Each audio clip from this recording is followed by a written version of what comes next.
ठरलं तर मग या मालिकेच्या पुढील काही येणाऱ्या भागांचे अपडेट जाणून घेऊया आपल्या आजच्या या व्हिडिओमध्ये। चला तर मग प्रेक्षकांनो सुरुवात करूया आपल्या या व्हिडिओला। तर आता आपण इथे पाहणार आहोत की प्रियाचं खूप मोठं भांडाफोड आता सायली आणि अर्जुन घरातल्यांसमोर करणार आहेत। आता नेमकी प्रियाची अशी कोणती भांडाफोड होणार आणि काय घडणार सर्व काही गोष्टी आपल्या या व्हिडिओमध्ये शेवटपर्यंत पाहूया। तर आता आपण इथे पाहिलं होतं की सायली आणि अर्जुनला एक गोष्ट समजलेली आहे, ती म्हणजे आज अश्विन हा घरीच असणार आहे। अश्विनला आज हॉस्पिटलला जायचं नाही आहे। आता अश्विनला हॉस्पिटलला जायचं नाही आहे हे कळल्याच्यानंतर मग सायली आणि अर्जुन एक जबरदस्त प्लॅन रचतात आणि तो म्हणजे आज अगदी नामी संधी आपल्या हातात सापडलेली आहे, ती म्हणजे घरामध्ये आता प्रियासुद्धा नाही आहे आणि अश्विनसुद्धा घरातच आहे। प्रिया आता जरी बोलून गेलेली असली की ती लवकर घरी येईल म्हणून, तरीसुद्धा आपल्याला प्रियाची नेहमीची सवय माहीत झालेली आहे की प्रिया लवकर येईन असं म्हणते खरं, पण ती काही लवकर येत नाही। मग आता सायली आणि अर्जुन काय ठरवतात, ते ठरवतात की आता आपण इथे घरी अधिराजची आणि अश्विनची भेट घालून द्यायची आणि अश्विनसमोर आता प्रियाचं अधिराजबरोबरचं जे काही आहे ते आणायचं। मग त्याचबरोबर आपण सँडीलासुद्धा त्यावेळी तिथे बोलवायचं आणि नंतर सँडीलासुद्धा जे काही प्रिया त्याच्याबरोबर वागली आहे ते सगळं अश्विनला सांगायचं। त्याचबरोबर आता सँडी प्रियाचे जे इतर काही बॉयफ्रेंड्स वगैरे होते त्यांचासुद्धा काला चिठ्ठा काढून घेऊन येईल आणि तोसुद्धा आपण अश्विनच्या समोर उघडा करून ठेवायचा, जेणेकरून अश्विनच्या समोर त्याची बायको नक्की काय कॅरेक्टरची आहे हे सगळं येईल। मग आता अर्जुन काय करतो, अर्जुन पहिला तर अधिराजला कॉल करतो आणि अधिराजला तो सांगत असतो की अधिराज, आज तुला घरी यायचं आहे, पण तुला माझा मित्र म्हणूनच घरी यायचं आहे। माझा मित्र म्हणून तू घरी ये आणि तू आधी तर सगळं नॉर्मल सुरू ठेव आणि एकदा का प्रिया तिकडे आली की मग त्यानंतर तू प्रियाचं भांडाफोड करायला सुरुवात कर। आता अधिराजला अर्जुनने हे सांगितल्यावर तो म्हणतो की ठीक आहे, जसं तू म्हणशील तसंच होईल। मी आज बघच काय सुपर माइंड ब्लोईंग ॲक्टिंग करतो ते, तसंही आता या नाटकाचा शेवटचा हा टप्पा आहे। त्यानंतर मग अधिराज अर्जुनला भेटायला घरी येतो। अधिराजला बघून अर्जुन असं नाटक करतो की जणू काही तो अचानकच आलाय आणि म्हणू लागतो की बापरे, अरे तू असं अचानक येशील असं मला वाटलं नव्हतं। Wow, it's really great, amazing, pleasant surprise. त्याबरोबर मग अधिराज म्हणत असतो की अरे सरप्राईज काय फक्त तू एकटाच देऊ शकतोस, आम्ही कधी सरप्राईज देऊ शकत नाही का? अरे कॉलेजच्या वेळी मी असाच नाही का अचानक यायचो, म्हणून आजही अचानक आलो। म्हटलं तुलाही भेटणं होईल आणि घरात इतर सगळ्यांनाही भेटणं होईल, सगळ्यांशी खूप दिवसांनंतर बोलणं होईल, म्हणून असं अचानक आलो। तुला काही प्रॉब्लेम तर नाही आहे ना, किंवा तुझं काही काम वगैरे नाही आहे ना, तू कामासाठी वगैरे कुठे बाहेर तर जाणार नाही आहेस ना आज? नाहीतर मी आलो आहे घरी आणि तू जायचंस बाहेर। त्यावर अर्जुन सांगतो की नाही रे बाबा, मी कुठेही जाणार नाही आहे। मग अधिराज अर्जुनबरोबर बसतो आणि आता त्यांच्या गप्पा वगैरे सुरू होतात। आता अधिराज त्यांच्या जुन्या कॉलेजच्या काही गप्पा सायलीला सांगत असतो, अर्जुनचे काही सिक्रेट्स रिव्हील करत असतो।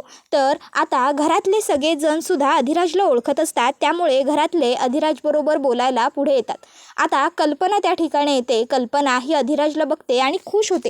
ती म्हणत असते, काय रे, किती वर्षांनंतर तुला इकडे यायचं सुचलं का? एवढे वर्ष झाली पण येणं जाणं साफ बंदच करून टाकलं होतंस, पण बरं झालं आलास। इतक्यात त्या ठिकाणी प्रतापसुद्धा आलेला असतो।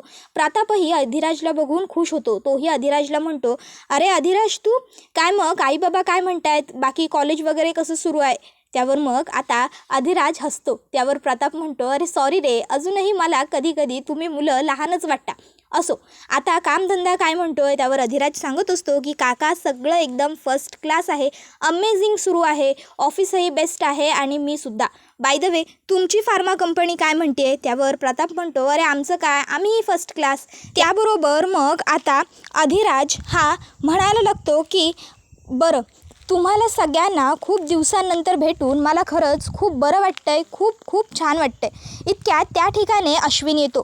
आता अश्विन तिकडे येतो। अश्विन तिकडे आल्याबरोबर मग लगेचच इकडे त्याला बघून अधिराज खुश होतो। अधिराज म्हणतो, अरे वा अश्विन, किती दिवसांनंतर आपण भेटलो, किती दिवसांनंतर आपण एकमेकाला बघतोय। तसं तर मी आणि अर्जुन तर वरचेवर एकमेकांबरोबर बोलतच असतो, पण तुझ्याबरोबर माझा काही फारसा कॉन्टॅक्ट उरला नव्हता. पण आज एवढ्या दिवसांनंतर तुला हे असं समोर बघून आणि भेटून मला खूप बरं वाटतं आहे. खरंच I am really very happy. By the way, आज तुलासुद्धा काही काम नाही आहे ना? नाही तर मी घरी आलो आहे आणि तुम्ही लोक सगळेच निघून जाल. तू सुद्धा आहेस ना फ्री? काय तू थांबशील ना घरी? त्यावर अधिराज सांगत असतो की हो अश्विन सांगत असतो की हो मी सुद्धा आहे फ्री, मी सुद्धा आहे घरी. आता त्याने असं म्हटल्याबरोबर मग अधिराज म्हणतो चला तर मग चांगली मैफिल रंगवूया, छान गप्पा टप्पा मारूया. आणि मग आता अधिराज तसाच अश्विन, अर्जुन सगळेच भाऊ आता मस्तपैकी गप्पा मारायला बसतात. मग एकेकाच्या आयुष्याबद्दल चर्चा होऊ लागतात. अर्जुन सांगत असतो सायली माझ्या आयुष्यात आल्यापासून माझं आयुष्य खूप सोपं आणि सुखकर झालं आहे. पूर्वी मी फक्त एक उत्तम वकील होतो जो बुद्धीने केस लढायचा, पण आता मी बुद्धीबरोबरच भावनिकही झालो आहे, भावनांचाही विचार करतो. तर आता अश्विन म्हणतो माझ्याही आयुष्यात माझी तन्वी आल्यापासून माझ्याही आयुष्यात बऱ्याच काही गोष्टी बदलल्या आहेत. रियाने मला फसवल्यानंतर मी पूर्णपणे खचून तुटून हरून गेलो होतो, पण आता जेव्हापासून माझ्या आयुष्यामध्ये तन्वी आली आहे, तन्वीने माझ्या आयुष्याला एक वेगळा आकार दिला आहे, एक वेगळी म्हणजे ऊर्जा दिली आहे. खरंच जर तू सुद्धा तन्वीला भेटलास ना अधिराज, तर तू सुद्धा खूप खुश होऊन जाशील. तुलासुद्धा माझी बायको म्हणजेच तन्वी खूप जास्त आवडेल. त्याबरोबर इकडे अधिराज म्हणत असतो माझीसुद्धा गर्लफ्रेंड आहे, माझी गर्लफ्रेंडसुद्धा अशीच आहे, खूप भारी आहे ती मुलगी. मी सुद्धा तुमची सगळ्यांची भेट नक्की तिच्याबरोबर करून देणार आहे. तुम्ही सगळे जेव्हा तिला भेटाल तेव्हा तुम्ही सगळेसुद्धा तिच्याबद्दल हा असाच विचार कराल, तुम्ही सगळेसुद्धा तिचं कौतुक कराल. इतक्यात आता प्रिया ही त्या ठिकाणी घरी आलेली असते. आता प्रिया ही तिकडे घरी येते आणि आता प्रियाला हे माहीतच नसतं की घरी अधिराज आलेला आहे. ती नेहमीप्रमाणे घाईघाईने तिच्या तंद्रीत येते. घरी आल्याच्यानंतर ती ताबडतोब पहिलं पाणी प्यायला जाते. डायनिंग टेबलवरती ठेवलेला जग, ठेवलेला ग्लास ती सवयीप्रमाणे उचलते, त्यामध्ये ग्लासभर पाणी ओतते, घटा ग्लासभर पाणी पिऊन घेते आणि पाणी पिऊन ती ताबडतोब लगेचच आता नेहमीप्रमाणे ओढणीने घाम पुसते. ओढणीने घाम पुसून झाल्याच्यानंतर मग ती सवयीने नेहमीप्रमाणे आता ताबडतोब येत असते आणि सोफ्यावर बसत असते. आता ती जशीच तिकडे सोफ्यावरती बसायला येते तेव्हा तिला तिथे बसलेला अधिराज आणि घरातले इतर सगळे सदस्य दिसतात. आता अधिराजला तिथे बघून तिला खूप मोठा धक्का बसतो. तिला वाटतं की बापरे, अधिराज इकडे काय करतोय? पण आता ती काही बोलत नाही, ती शांत राहणं प्रेफर करते. तर अधिराज हा आता समोरूनच प्रियाला विचारतो प्रिया तू इकडे काय करतेस? आता अधिराजला म्हणजे काय उत्तर देऊ हे प्रियाला कळत नसतं. प्रिया ही तरी पण त्याला आता धुडकावण्याचा प्रयत्न करते. ती म्हणते तुम्ही त्याबरोबर मग अश्विन म्हणतो तुम्ही लोक ओळखता का एकमेकांना? नाही म्हणजे तुमची ओळख आहे का एकमेकांबरोबर? त्याबरोबर मग आता अधिराज हा लगेचच म्हणतो अरे ओळखतो का म्हणजे काय? मी म्हटलं होतं ना तुमची सगळ्यांची भेट घडवून देईन म्हणून माझ्या गर्लफ्रेंडबरोबर. तीच माझी गर्लफ्रेंड प्रिया. त्याबरोबर आता हे ऐकून अश्विनला खूप मोठा धक्का बसतो. तर अधिराज म्हणत असतो ही माझी गर्लफ्रेंड आहे आणि मी म्हटलं होतं ना तुलासुद्धा हिला भेटून खूप छान वाटेल म्हणून. ही बघ, ही खरंच खूप चांगली मुलगी आहे. ही माझ्या आयुष्यात आल्यापासून ना मलासुद्धा खूप भारी वाटू लागलेलं आहे. म्हणजे माझ्या आयुष्यातला एकटेपणासुद्धा संपला आहे. त्यावेळी अश्विनला मात्र राग येतो आणि अश्विन म्हणत असतो हाऊ डेअर यू, तुझी हिंमत कशी झाली असं काहीतरी बडबडण्याची? आयू रबीश, तुला कळतंय का तू कोणाबद्दल बोलतोयस ते? तू ज्या मुलीला स्वतःची गर्लफ्रेंड म्हणून घेतोस ना, मूर्खा गाढवा, ती माझी लग्नाची बायको आहे आणि तू माझ्या बायकोबद्दल हे असं काहीतरी बोलतोयस. तुला लाज वाटत नाही का? पुन्हा जर माझ्या बायकोबद्दल बोलशील तर याद राख तू अर्जुन दादाचा मित्र आहेस म्हणून मी तुझ्याबरोबर मगापासून एवढं चांगलं बोलतोय आणि तू माझ्या बायकोबद्दल माझ्याबरोबरच हे असं काहीतरी बोलतोयस. तुझी हिंमत कशी होते माझ्या बायकोला हे सगळं बोलण्याची? लक्षात ठेव, पुन्हा जर माझ्या बायकोबद्दल एक शब्द जरी बोलशील तरी गाठ माझ्याशी आहे. उगाच बोलायला तोंड दिलंय देवाने म्हणून काहीही बोलायचं असं होत नाही, समजलं ना? त्याबरोबर मग अधिराज म्हणतो एक मिनटं अश्विन, तू सुद्धा अर्जुनचा भाऊ आहेस ना, म्हणूनच मी शांतपणे तुझंसुद्धा एवढं बोलणं ऐकून घेतलं. पण तुला अक्कल नाही आहे का? तू माझ्या गर्लफ्रेंडला तुझी बायको म्हणून घेऊच कसा शकतोस? त्याबरोबर मग आता अधिराज सांगायला लागतो की ही माझी गर्लफ्रेंड आहे आणि आमचं लवकरच लग्नसुद्धा होणार आहे. हिच्या घरचे हिला खूप त्रास देतात, हिला खूप छळतात. हिचा नवरा दारुंडा आहे, तो तिला मारतो, झोडतो. तिचे आईवडील आजारी असतात, तिच्या वडिलांना पॅरालायसिसचा अटॅक येऊन गेलेला आहे, ते अंथरुणावरती असतात. तिचा भाऊ, तिला पैसे द्यावे लागतात तिच्या भावाला. त्याबरोबर लगेचच अश्विन म्हणतो, ए गप्रे, उगाचच्या उगाच काहीतरी मनगडन कहाणी मला सांगू नकोस. तुला माहिती आहे का ही कोणाची मुलगी आहे? ही पनवेलमधल्या नामवंत वकिलाची म्हणजेच रविराज किल्लेदारांची मुलगी आहे आणि प्रतिमा किल्लेदारांची मुलगी आहे. समजलं ना? त्यामुळे हिला पैशांची कमी असण्याचा प्रश्न येतच नाही. आणि तू का हिला पैसे देशील? ही माझी बायको आहे, हिला पैसे मी देतो. त्याबरोबर आता मग अधिराज म्हणत असतो, ए गप्रे, हिला पैसे मी देतो कारण ही माझी गर्लफ्रेंड आहे. आत्तापर्यंत जवळपास मी तिला 15 ते 20 लाख रुपये दिलेले आहेत. समजलं का तुला? उगाचच्या उगाच देवाने तोंड दिलाय म्हणून काहीही बडबडू नकोस.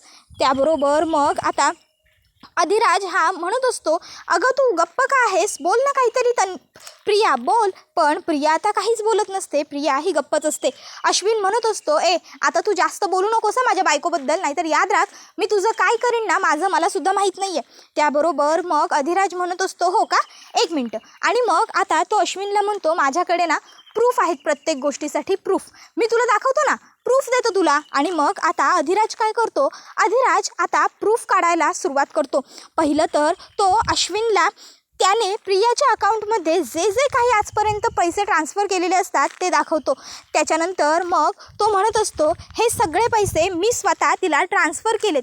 5 लाख, कधी 3 लाख, कधी 2 लाख, कधी 4 लाख, असे जवळपास 15 ते 20 लाख रुपये मी तिला दिलेले आहेत. त्याच्यानंतर मग आता अधिराज हा ते पैसे दाखवून झाल्यावर पुढे म्हणत असतो की एक मिनटं, एवढ्यावरतीच तुझा विश्वास पटणार नाही ना? हे बघ, हे आमचे लोणावळ्याला फिरायला गेलेल्याचे फोटो आहेत. त्याबरोबर मग आता अश्विन ते फोटो बघतो आणि थक्क होतो.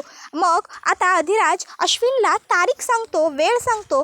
त्यावेळी मग अश्विनच्या लक्षात येतं की प्रिया तर त्यावेळी मला म्हणाली होती की ती तिथे बँगलोरला जाणार आहे. तिची एक बँगलोरमध्ये मीटिंग आहे, त्या मीटिंगसाठी. पण त्यावेळी ती बँगलोरला न जाता ती अधिराजबरोबर फिरायला गेली होती. हे आत्ता त्याला कळतं आणि त्याला खूप मोठा धक्का बसतो. अधिराज म्हणत असतो, जेव्हा आम्ही इथे फिरायला गेलो होतो ना तेव्हा मी हिला नवीन ड्रेससुद्धा गिफ्ट केला होता आणि हिने तो ड्रेस घातलासुद्धा होता.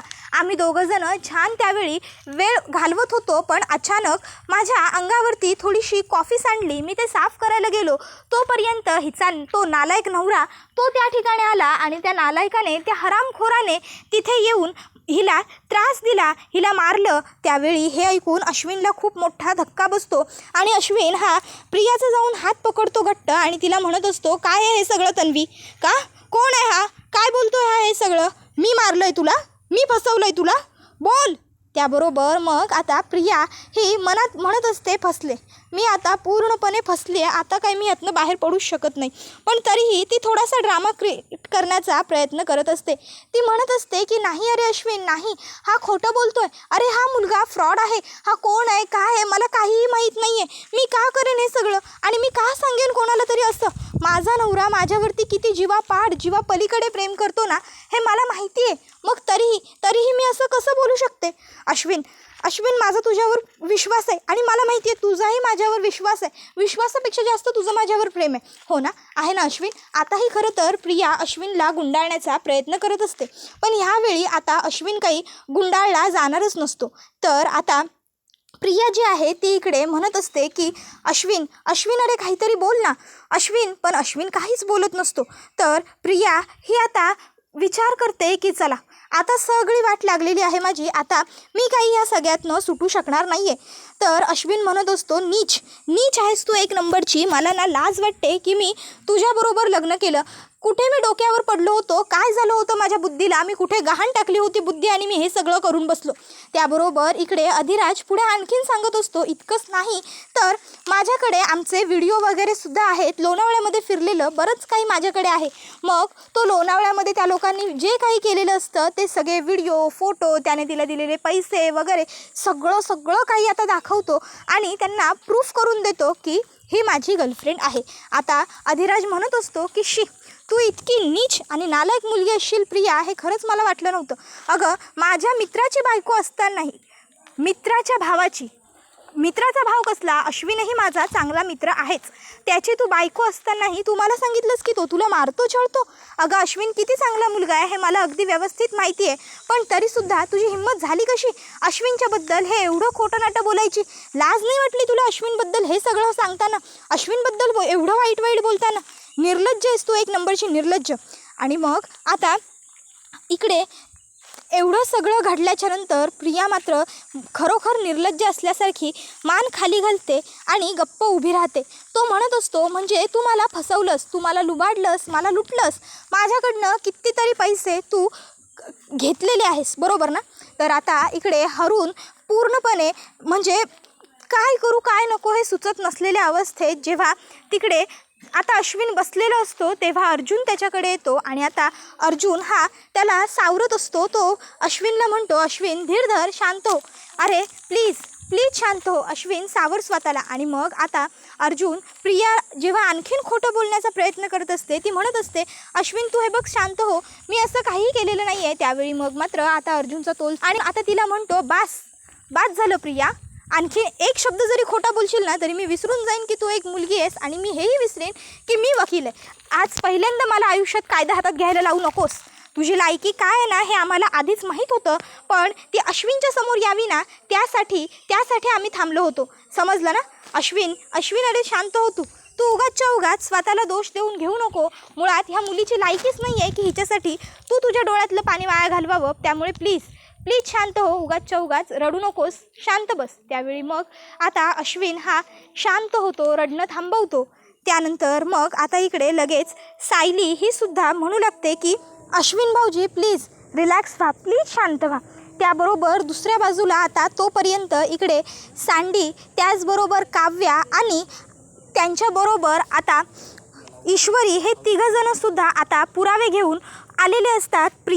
जे काही एक्स बॉयफ्रेंड वगैरे असतात, प्रियाने जे त्यांना लुटलेलं असतं, त्यांच्याबरोबरचे जे फोटो व्हिडिओ ते सगळं असतं, ते सगळंसुद्धा प्रियाने जाळण्याचा प्रयत्न केलेला असतो. पण आता ते सगळं काही सँडीच्या पेनड्राईव्हमध्ये सुद्धा एका असतं आणि त्यामुळे ते सगळं काही घेऊन येतात आणि ते सगळं घेऊन येऊन आता ते लोक अश्विनच्या समोर ते सगळंसुद्धा दाखवतात.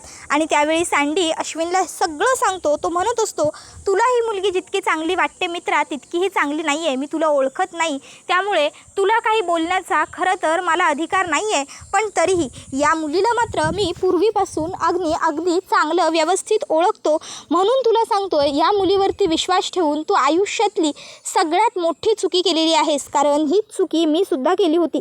अरे हिने माझ्याकडनं घे पैसा घेतला, मला लुटलं, लुबाडलं आणि शेवटी सोडून निघून गेली. त्यावेळी मग आता सायली म्हणत असते, आता तरी तुमचे डोळे उघडलेत का अश्विन भाऊजी? आता तरी तुम्हाला हिचं खरं रूप समजलंय का? अहो ही मुलगी तुम्हाला जितकी सरळ साधी आणि सोपी वाटते ना तितकीही नाही आहे.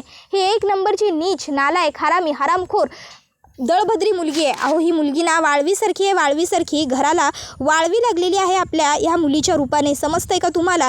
उगाचच्या उगाच तुम्ही या मुलीवरती प्रेम वगैरे करण्याच्या भानगडीत पडलात ना, तेच मुळात तुमचं चुकलं.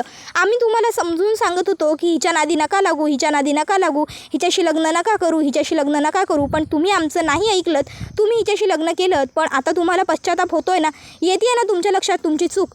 असो, पण आता तुम्ही कितीही काहीही केलं तरी काहीही फरक पडणार नाही आहे, कारण शेवटी जे घडून गेलं आहे ते घडून गेलं आहे, त्यामध्ये काहीही बदल होणं आता शक्य नाही आहे.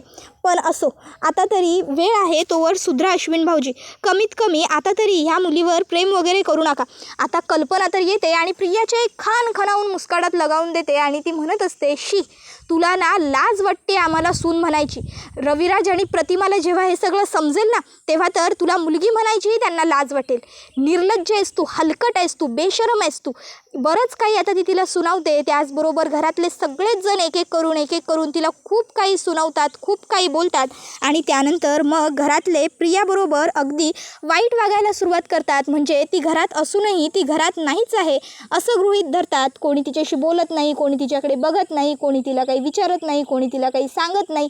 म्हणजे एकदम हाडूस करून ती जशी काही घरामध्ये नाहीच आहे, ती त्यांना दिसतच नाही आहे किंवा ती तिथे म्हणजे आहेच नाही असं सगळं तिच्याबरोबर वागत असतात आणि तिला तिची लायकी दाखवून देतात. सायली म्हणत असते प्रियाला, प्रिया ही तर सुरुवात आहे, आणखीन तुला खूप काही बघायचं आहे या घरामध्ये, तयारी ठेव मनाची. आता मात्र प्रिया चांगली घाबरलेली असते. त्याबरोबर आता प्रिया विचारात पडते की ही सायली नेमकी असं बोलली तरी का. तर सायली म्हणत असते, प्रिया मला माहिती आहे तू मनातनं पूर्णपणे पोखरून गेली आहेस, घाबरून गेली आहेस. आता हेच तर हवं आहे मला माहिती आहे की आता तू याच विचारात मग्न राहशील आणि त्यामुळे तू त्या शांताच्या मर्डर केसमध्ये आणखीन काहीही पुढे छेडछाड करू शकणार नाही आहेस. म्हणून तुला मी विचारात गुंतवून ठेवण्यासाठी हे सगळं केलं आहे. त्याबरोबर हा व्हिडिओ इथेच संपतो. व्हिडिओ आवडला असेल तर व्हिडिओला लाईक करा, चॅनलवर नवीन असाल तर चॅनलला सबस्क्राईब करा आणि बेल आयकॉन आठवणीने प्रेस करा, जेणेकरून तुम्हाला पुढच्या प्रत्येक व्हिडिओचं नोटिफिकेशन मिळत जाईल. धन्यवाद.